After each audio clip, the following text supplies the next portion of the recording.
Shkojmë live në këto momente me punimet e Komisionit të Jashtëm në Kuvën. Në këto momente po flet Ministri për Evropën dhe Punët e Jashtme Ferit Hoxha. Ndjek. Natyrisht, këto masa do të plotësoheshin nga Shqipëria, do të raportoheshin nga Shqipëria dhe do të verifikoheshin nga Komisioni Evropian. Është absolutisht ajo që ka ndodhur në periudhën prill 2025, shkurt 2026. Të 92 hendeqet e identifikuara, të bashkërenduara, për cilat të dy palët kanë rënë dakord sepse këto duhen plotësuar në mënyrë të quajmë kur të vi koha që procesi interim benchmarks për Shqipërinë është i arritur, janë bërë gjatë kësaj kohe. Në shkurt të vitit 2026, Komisioni Evropian në bazë të raportimit nga pala shqiptare, ka qenë i pandërprerë,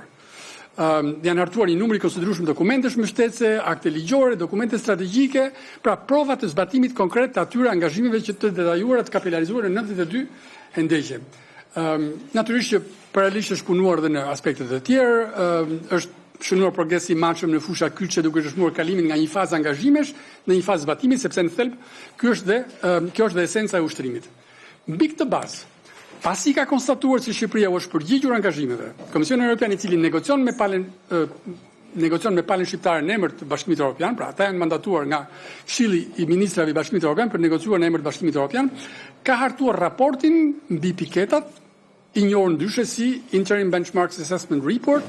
dhe ja ka paraqitur Këshillit. Pra, është Komisioni Evropian që ka hartuar raportin mbi raportimet tona dhe ky është raporti i Komisionit Evropian që është paraqitur Këshillit. Natyrisht Këshilli në këtë rast përbëhet nga COELA, të cilët është grupi i punës për procesin e zgjerimit, që përbëhet nga përfaqësues të shteteve anëtare që analizojnë çdo proces në ecurinë e procesit të zgjerimit për Shqipërinë dhe për vendet e tjera. Gjatë muajve mars dhe prill, COELA ka marrë në shqyrtim raportin, e ka analizuar në detaj, ka ndërvepruar në mënyrë aktive me Komisionin Evropian, pra janë bërë pyetje, janë kërkuar sqarime, etj. Domethënë është një proces që është natyrisht ku Shqipëria nuk ka marrë pjesë, por paralelisht në COELA është zhvilluar dhe ushtrimi i zakonshëm, sepse edhe ky ushtrim është absolutisht i njëjtë me ushtrimet e tjera, që në përputhje me raportin e Komisionit Evropian, vendet anëtare kanë diskutuar për të hartuar atë që do të jetë pozicioni i përbashkët mbi raportin i bar, që do të jenë në fakt piketat përmbyllëse për këto kapituj. Kjo është ajo që është bërë në mars-prill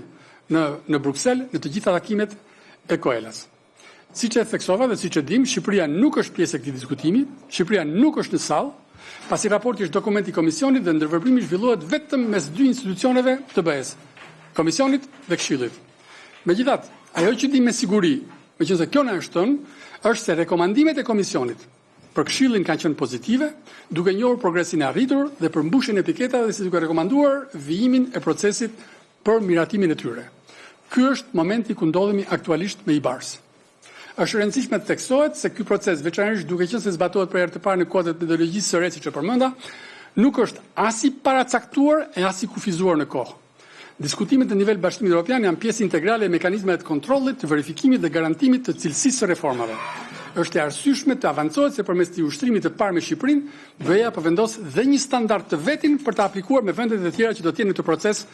pas Shqipërisë. Po ashtu duhet kuptuar se nuk kemi të bëjmë me një aktor të vetëm, pra nëse me Komisionin kemi një aktor të vetëm, kemi një DG të vetëm që është DG Nest dhe profesionet dhe shërbimet e tjera të Komisionit në shumë element, në rastin e vendeve anëtare janë 27 vende anëtare të cilat kanë qasjen e tyre, qasjen e vet të gjithë secilit, natyrisht kanë vështrimet, ndjeshmëritë dhe interesat përkatëse siç e dim dhe për këtë domethënë s'ka ndonjë sekret. Zoti kryetar, të nderuar anëtar, në debatin publik është pretenduar më së miri se procesi është bllokuar, se vendet caktuara kanë vënë veto, pretendojnë artikuj të ndryshëm për 9 të tilla dhe në tërësi është avancuar një ide se Shqipëria ka mbetur dhe nuk po avancon.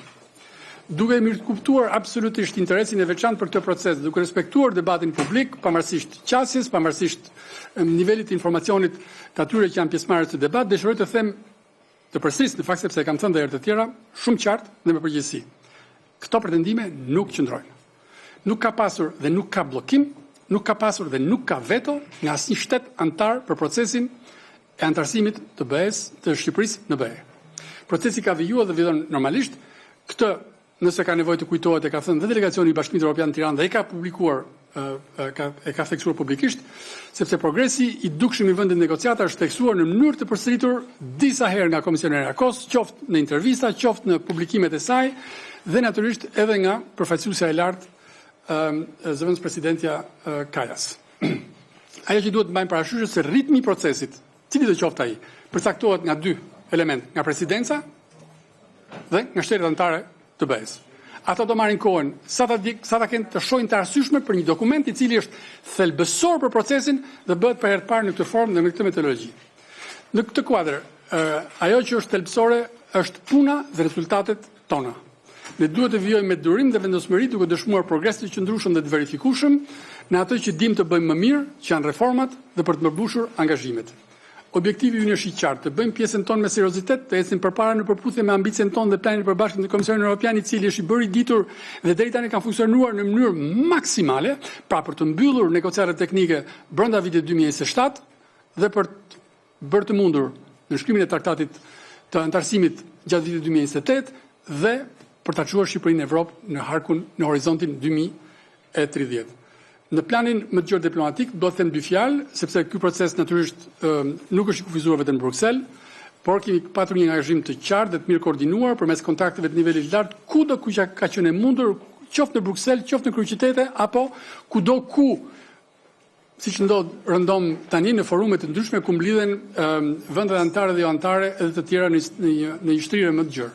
Takimet me përfaqësuesit e lartë të BE-s, shkëmbimet dypalëshe dhe aktivitetet ndërkombëtare kanë kontribuar në rritjen e mbështetjes politike. Vizita pak ditë më parë, po përmend vizitën e 3 ministrave të jashtëm të Austrisë, Çekisë dhe Slovakisë, të cilët erdhën për 2 orë në Tiranë vetëm për të konfirmuar mbështetjen për Shqipërinë, për procesin e antarësimit të Shqipërisë në kuadër të mbështetjes që u japin vendet anëtare të BE-s në tërësi dhe në veçanti ato vende që janë të grupuara në grupin e miqve për Ballkanin Perëndimor.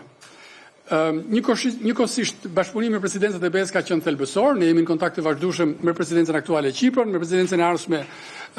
Irlandën, natyrisht dhe me presidencën e vitit të ardhshëm, në mënyrë që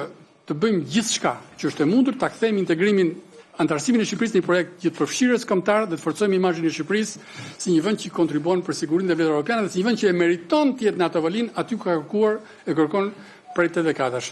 Në përfundim, zoti kryetar, dëshiroj të theksoj se procesi i antarësimit në BE vjen normalisht, në përputhje me planet e bashkërenduara dhe kjo duhet të na gëzojë të gjithëve, duke ditur që të gjithë anëtarët e komisionit pa përjashtim e mbështesin antarësimin e Shqipërisë në BE. Faleminderit, kaq kisha për të pikë, nëse doni të vazhdoj me pikën tjetër, jam i lumtur.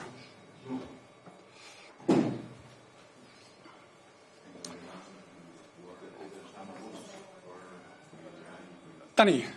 për atë që është artikulli i botuar, pra një artikull, një shkrim, i botuar në një gazetë në Gjermani me 2 autor, kryeministrin e Shqipërisë dhe presidentin e Serbisë. Do doja të vendosim gjërat në kontekst. Procesi i integrimit në BE dhe ardhmja europiane të rajonit që ka filluar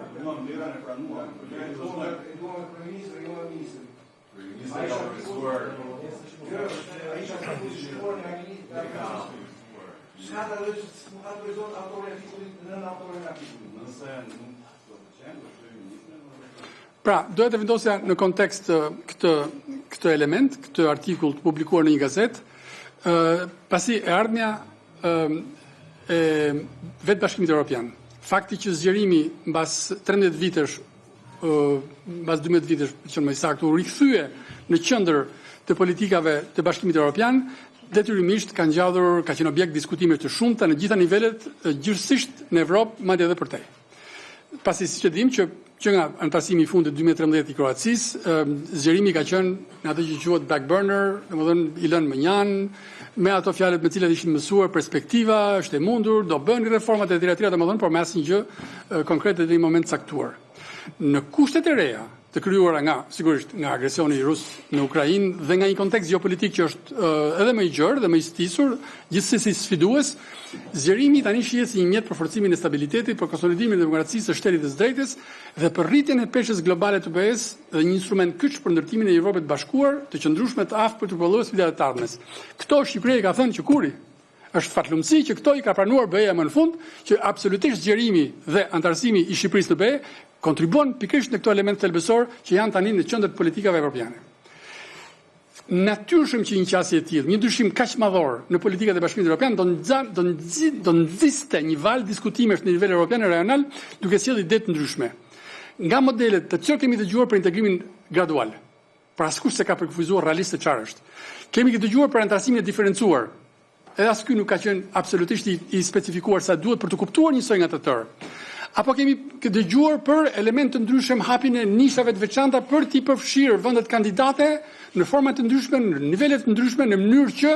të kuptojë që procesi i integrimit nuk është i harruar,